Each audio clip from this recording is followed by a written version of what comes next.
I plan on attempting to see those folks, as well as I hope I'm going to be able to see. I guess I'm not supposed to say where I'm going, am I? But anyway. No, you were not supposed to say where you're going. President Biden today from Brussels, likely giving a heart attack to his Secret Service detail. Secret Service members obviously constantly protecting the president, constantly. Here's some video from bike rides with the First Lady in perhaps more friendly confines, but protecting the president in the bubble of the White House, his second home in the United States, is a lot easier than traveling abroad or 200 miles from a war zone. Joining us now, Charles Marino, former Secret Service supervisory special agent. You could almost see all the Secret Service agents wince when he talked about, gee, I might be going to the Polish-Ukrainian border. Yeah, let's talk about what it takes to move the president around the world. It takes a lot of logistics. It takes a lot of planning. It takes a lot of coordination on the ground. Obviously, a lot of attention to the intelligence and, yes, some secrecy, right? And that means keeping the majority of the itinerary, if it's needed, secret, out of the public domain, if you will. Yeah, it's about 200 miles from Warsaw to the Ukraine border. How is a trip this close to a war zone that isn't really controlled by the United States, and a war not controlled by the United States, different?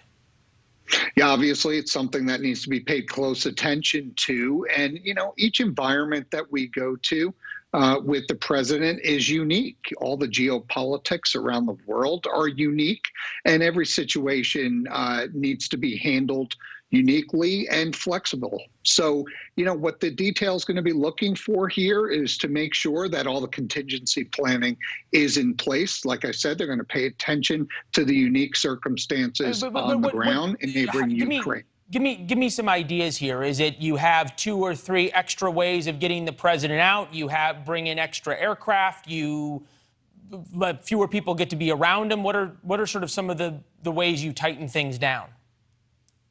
Yeah, so there's a host of things that we can do without getting too specific about it, but it's basically making sure that you always have contingency planning available. You know, we work very closely with the military. Obviously, there's going to be even closer coordination here because of how close the visit is to a war zone. So the natural requirement here is to make sure that we're in lockstep with the military assets as well. And then, of course, like I said, the changing circumstances that we're facing each and every day with respect to what's taking place between not just Russia and Ukraine, but Russia and the rest of NATO, we need to pay attention to and make sure that the systems and the programs and the plans that we have in place are able to adapt to that dynamic circumstance here. Well, we'll see if he meets with refugees. I know that many are anticipating that possibility. Charles, chatter of a possible meeting between President Biden and President Zelensky. Is there any scenario where this would be safe other than virtually? Well, there is, if it can be done discreetly, right? And if it can be done the right way, the resources that are needed are on the ground. So that's a good thing. And obviously, President Zelensky is probably the highest target right now within the Ukraine, along with the rest of his delegation. So, you know, the location where the meeting would need to take place would need to be highly secure. And then, you know, the other challenge is making sure that President Zelensky can get there safely on his own to meet with the president if that's what they choose to do. But I think it can be conducted. You know, the Secret Service and the administrations present and have passed have carried out, you know, discrete operations like this and can make it happen. Yeah, no, you know, we're looking at President Obama. I believe that is in Jerusalem. I think I was there for that trip. But you think about President Trump, who walked into North Korea, walked across the DMZ. What is the give and take between a president who says, and you can see his Secret Service agent circled there. What's the give and take between the White House and a president who says, I want to do X, and the Secret Service who at some point has to say, okay, you can't, you know, you're the president, you can do what you want, but how are we going to guarantee your safety there? Yeah, it's the balance of security and politics, right? You've got the most powerful person in the world that, as part of his job, wants to be seen, needs to continue to conduct the business of diplomacy around the world under, most of the time, less than ideal circumstances. So it's not the Secret Service's position to always say no just because we don't like the situation that we're going into. It's to make it the safest environment possible, to mirror that of the environment at the White House, to make sure that the president can conduct their official duties safely, and to give our expert advice if the situation warrants advising not going or doing a specific activity. Weigh in on keeping President Zelensky safe right now, because right now we see cities around him being bombed and shelled, and buildings are falling, yet we see him outside in Ukraine in various spots. He's on the move. It must be a logistical nightmare, as there have been multiple assassination attempts on his life, to keep him safe. And yet, the more we see that happen, the more he steps out, the more he leads.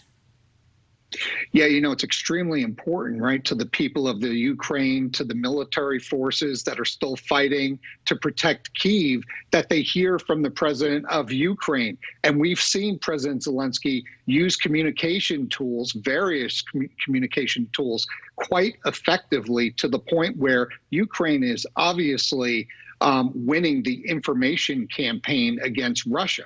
So it's being strategic in how you're doing these things. It's unannounced visits when he's visiting in person with the press, for example. It's not releasing videos too soon that would give up his location in advance of him having the time to get out of there. And obviously, it's staying away from social media, from streaming live from various locations that would tip off the adversary that are trying to do him harm. So, right now he's falling under a very tight umbrella, if you will, of military resources that are working closely with his protective detail to keep him safe.